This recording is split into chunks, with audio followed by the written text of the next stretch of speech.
The first time I test drove an STI, I absolutely fell in love with the shifting. The engagement, the mechanical feeling between gears, everything felt right. But there's a way to make it better. So today we're going to be installing the Kartboy short shifter kit, which includes the front and rear shifter bushings as well. I'm actually very excited to throw this onto the car because I've actually never owned any type of short shifter, and it's supposed to improve the driver dynamics and get rid of that drivetrain slop. From the factory, Subaru tends to use very soft bushings, and that's great and all for comfort, but if you own a performance vehicle like a WRX or an STI, sometimes if you're like me, you like enjoying the car, driving aggressively, spiritedly, and that's going to be no use to us. And I just want to quickly mention thank you to Mark from Company 23 and or Kartboy for sending me out their short shifter kit. First thing we want to do is open this thing up. There's going to be two 10mm bolts down here we're going to have to remove. Then we're going to have to lift up on the shift boot. This entire thing can go back. Then we have to pull this thing off with a trim removal piece. We have to remove the boot and stuff like that. And then we can gain access to everything we're gonna need for this install. The funny thing about this install is it gives me flashbacks to when I had a WRX. And that's only because I used to have an STI center console because I was too poor to afford an STI, but I wanted my WRX to look like an STI. But it doesn't matter because I finally got the STI. I'm gonna insert the tool right here. And the whole reason we need to remove this area is because if I remember correctly, yep, there it is. There is a screw we're gonna have to get to. Grab a Phillips and start unscrewing that thing. Just gonna throw the hardware in here, close the little door, just so things don't get lost. This thing should now just be able to slide back. So now you should be able to pry this out, which is already kind of lifting up. Just be careful not to break it. This tabs outwards, as you guys just saw. We need to disconnect the LED for the STI logo that illuminates at night. This guy we need to disconnect. That's out. Now this thing can actually come out entirely. I'm actually going to now, I guess, remove the actual shift knob.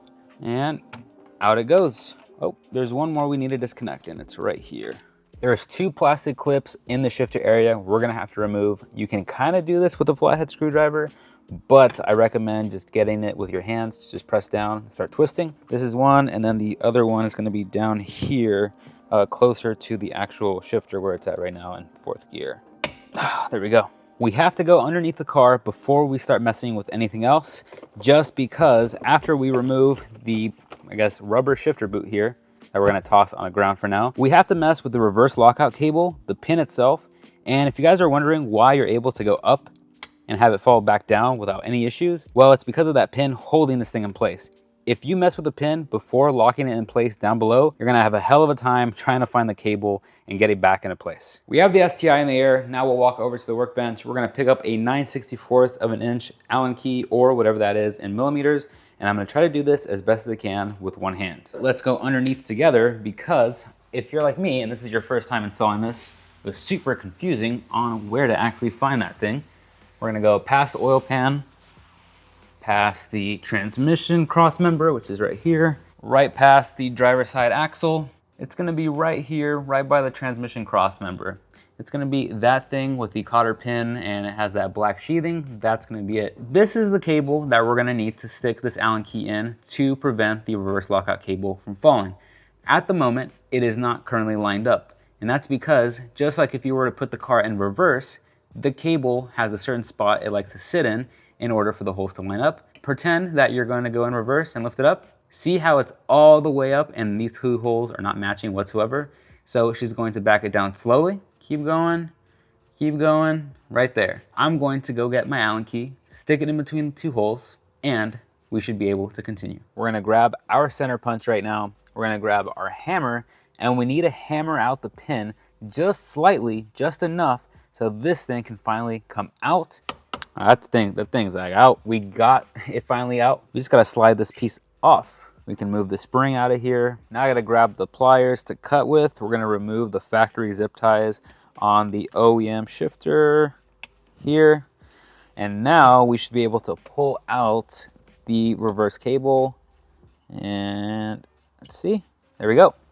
So this is the cable down here, and this thing has the hole for that pin. I believe now all we have left to do is get a 14mm wrench and remove the nuts and bolt that are holding the actual shifter in place, besides the snap ring we still need to remove. So here's the shifter. There's a bunch of crap in it. Right down there, it's gonna be hard to see with all the black residue, but there are 2 holes that we're gonna insert our pliers into, and that's going to essentially have us remove that snap ring, and we should be able to remove the rest of this. So here's the OEM short shifter. I have this on the bench because I do want to show you guys the comparison in shifter sizes. Apparently the Kartboy shifter sits a lot lower, which is something I'm probably going to have to get used to. This one's going to sit probably, I don't know, another inch or so lower, 1.5 inches. I'm going to start off by not needing this thing, closing this drawer, and we need to remove this piece of the shifter because we need to transfer this base onto this portion. And let's do this one. This thing can come out. And we're pretty much done with this, except we still need to remove this thing off the little ball socket. I'm going to end up using some moly grease that I use when I install the ACT clutch, just because this says it's for preventing friction, wear, and corrosion. And you see what I mean? This is what we want. We want this thing to freely be able to rotate on all axes. Let's clean up the work area before we keep going. Keep things nice and tidy. I guess we'll start off with this guy. We'll slide this on the base. We'll match up the holes. We'll do the other side real quick before we keep tightening it down. Tightening it down. Tightening it down. I feel like I said that weird. This thing has to sit here with the spring. Slide this piece down, and we have this top portion. So this is pretty much the entire assembly. Here's a snap ring. Don't lose this thing. It's very important, as well as the roll pin. Now let's go back inside the car. Now, moment of truth. We gotta slap everything back together just the way we uninstalled it. So we're gonna shove this back in first. We'll grab the snap ring I told you guys not to lose. And now that it's kind of in the vicinity of where we want it to be, now we'll grab the pliers. Squeezing it, fitting it, done. Now this thing is not gonna come out. It is stuck in here. I don't know if you guys can see that, me jiggling, but it is now stuck. I'm actually gonna lubricate the little bushing here where the, I guess the fork meets the actual shifter. So give me a second. Now we're gonna grab the 12mm nut and bolt. We're gonna fish it through. So right there, it's getting tight. I'm gonna go a little bit more, and that's it. Don't wanna over tighten it. Wow, I can already tell the difference. First gear, second gear, holy moly, third gear.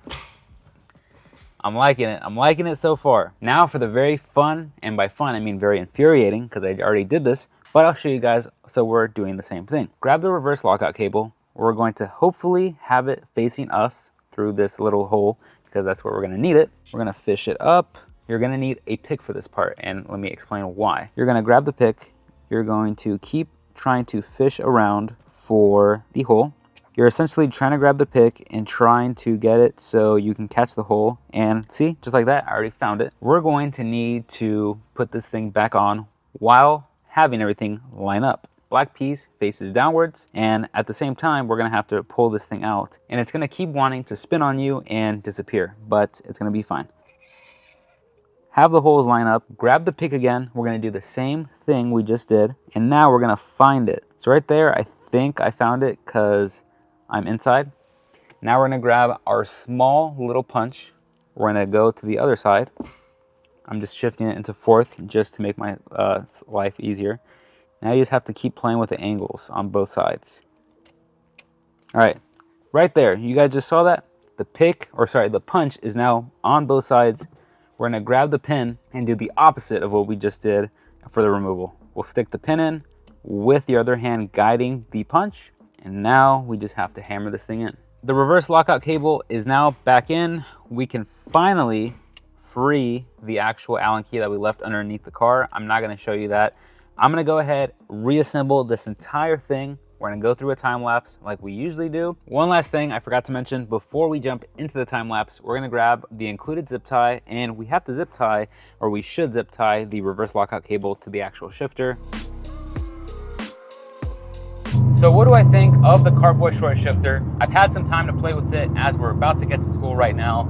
Overall, I'm very, very happy with the short shifter, and I'll tell you why. Every single gear shift feels engaging, it's satisfying, it feels a lot more mechanical than the STI OEM shifter was to begin with, and that's something I think comes down to the shifter bushings with the short shifter kit itself. The only thing I'm not a fan of is the height difference. It does decrease the height of the shifter, I'd say by about 1 inch to 2 inches. I'm not too sure, but that's gonna come down to personal preference. Some people prefer an actual shorter shifter. I prefer my shifter to sit higher just because I don't wanna constantly go down and reach for it. But every single time I put the car in neutral, just like right now, we're at a red light, it feels like it wants to go back to neutral. The sloppiness is all gone. And to be honest with you guys, I'm not paid to say any of this. This is just my honest opinions. I think this is how the shifter should have came from factory. So what are my final thoughts on the Kartboy short shifter with the front and rear bushings? Well, I love it. It's one of the first things I should have done to the STI, but after spending 5 hours with the STI driving up to LA and back here now, I can say that one thing it does do, which is expected because you're now going from a softer bushing to a firmer bushing, which is now going to increase the rigidity and firmness of the shifts. You're going to have increased noise, vibration, and harshness, NVH. But that's expected. You can't have a race car without race car problems. I really recommend you guys check out this mod. I'll put the link in the description. Thank you for checking out another video. And as always, I'll catch you guys on the next one.